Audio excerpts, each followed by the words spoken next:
akan muncul. Bab 452.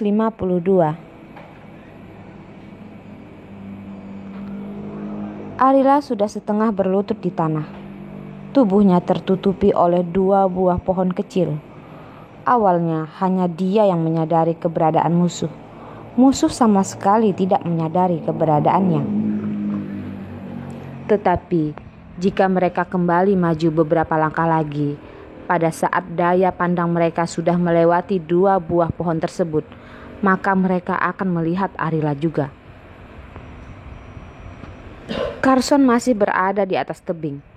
Jika terdapat suatu pergerakan apapun, dia bisa saja jatuh ke dasar tebing, jatuh ke dalam laut yang tidak tahu seberapa dalamnya.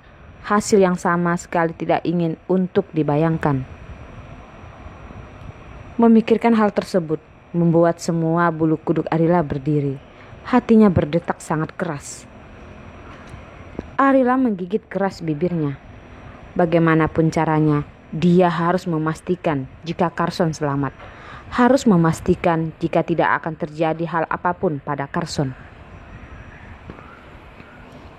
Arila, di bawah tebing ini terdapat sebuah lubang, kata Carson.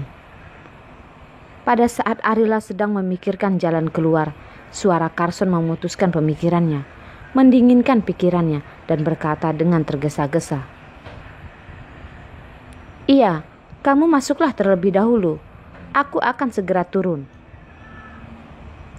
Melihat musuh yang semakin lama semakin mendekat, hanya butuh maju beberapa langkah lagi, mereka pasti bisa melihat keberadaan Arila.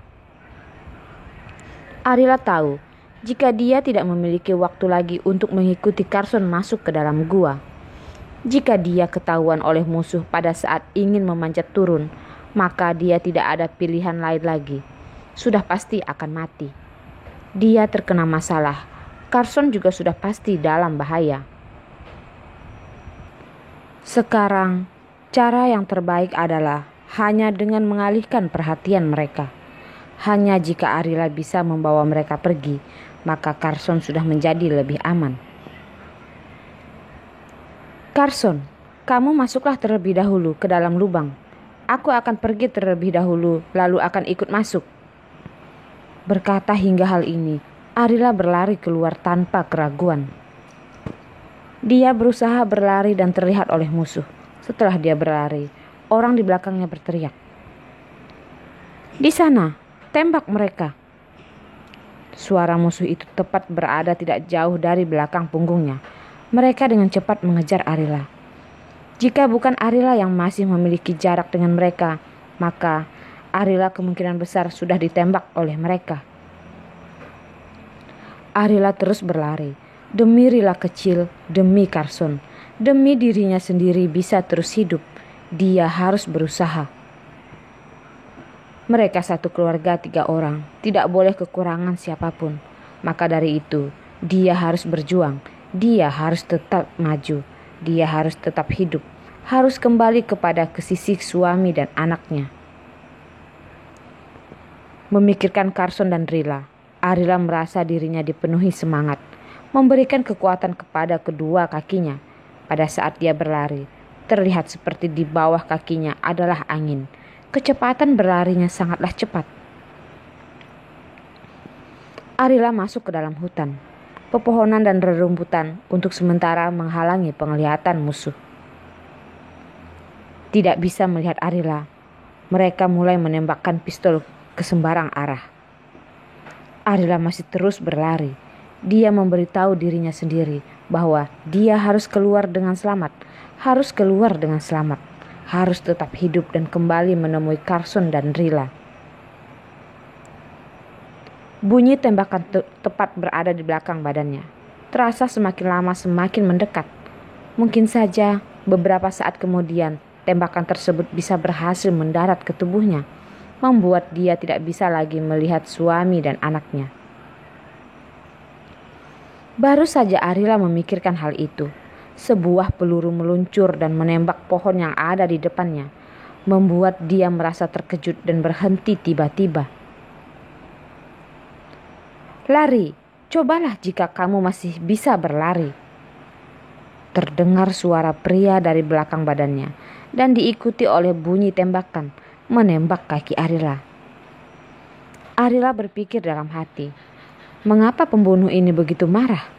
Apakah menyalahkan dia karena dia berlari? Dia juga bukannya tidak tahu kata mati.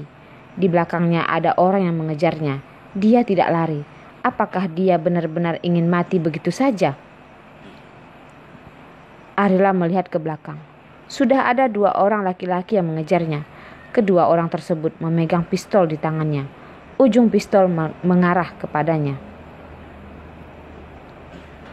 Kenapa cuma kamu seorang? Kemana priamu?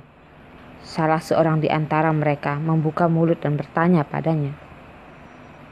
Arila melihat mereka. Tatapannya sangatlah ringan, melihat ke belakang tubuh mereka. Di belakang tubuh mereka, berpikir ingin melihat apakah Carson datang mengejar dia atau tidak. Tetapi melihat ke mata musuh, seolah-olah ingin memberitahu mereka jika Carson berada tepat di belakang tubuh mereka. Merasakan pandangan mata Arila di badan mereka berdua, mereka pun dengan cepat melihat ke arah belakang mereka. Tetapi di belakang badan mereka tidak ada siapa-siapa. Mereka menghembuskan napasnya. Pada saat yang sama, karena memikirkan Carson, nama ini sudah bisa membuat mereka terkejut hingga mengeluarkan keringat dingin. Perempuan yang pantas mati, kamu berani membohongi kami. Musuh tersebut menarik ujung pistolnya, bersiap sekali lagi menembak Arila. Pada saat lelaki itu sudah ingin menembak Arila, lelaki yang lain dengan segera mendorong pistol tersebut hingga pelurunya hanya lewat di sebelah telinga Arila. Lelaki jahat itu berteriak, "Kamu sedang melakukan apa?" Lelaki yang lain berkata, "Kita sudah menerima bayaran, menginginkan nyawa Carson. Tidak ada orang yang memberitahukan kita jika tidak boleh membeli 1 dapat 1. Tubuh Carson masih belum kita temukan. Kamu membunuh wanita ini bisa mendapat apa?" Lelaki jahat itu berkata, "Apa maksudmu?" "Wanita ini berada di tangan kita. Hanya jika Carson belum mati, dia sudah pasti akan menyelamatkan wanita ini. Kita sudah memberikan umpan kepada Carson.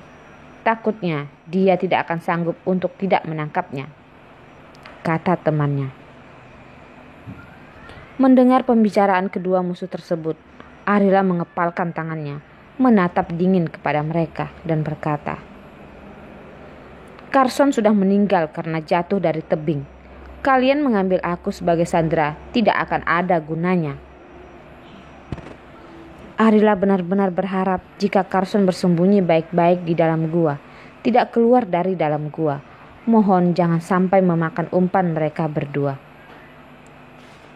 Tetapi dia juga mengerti, Carson tidak akan mungkin membiarkannya berada dalam bahaya. Lelaki jahat itu berkata lagi, "Carson jatuh dari tebing, masih tidak tahu hidup atau mati. Kamu bahkan sedikit pun tidak menangis. Jangan bilang kepadaku jika kalian tidak memiliki perasaan apapun. Jika memang dia masih hidup, kamu juga tidak memiliki kesempatan untuk bertemu dengannya." Arila menggigit bibirnya dan berkata dengan benar, "Kalian benar-benar bisa berkata dengan benar." Lelaki jahat berkata, "Untuk apa berkata begitu banyak omong kosong dengannya? Cepat ambil tali dan ikat dia. Kita tidak tahu jika mungkin saat ini Carson sedang bersembunyi." Pada saat ini, pandangan mata Arila menatap ke arah belakang kedua penjahat itu. Melihat kedatangan lelaki bertubuh tinggi dan besar, berjalan dengan langkah besar tanpa keraguan sama sekali. Arila ingin memberikan sinyal kepada Carson, memberitahu dia jangan melakukan hal bodoh. Dia harus cepat pergi dari sini. Di kedua tangan orang ini membawa pistol. Pistol tersebut menginginkan nyawa. Dia seorang sama sekali bukan merupakan lawan yang pantas bagi kedua penjahat itu. Tetapi Carson malah mengeluarkan suaranya. Kalian berkata dengan sangat tepat. Dengan adanya dia, aku tidak akan mungkin tidak menunjukkan diri. Suara suram Carson terdengar dari belakang tubuh mereka. Mereka berdua segera melihat ke belakang. Carson sudah berada di belakang mereka.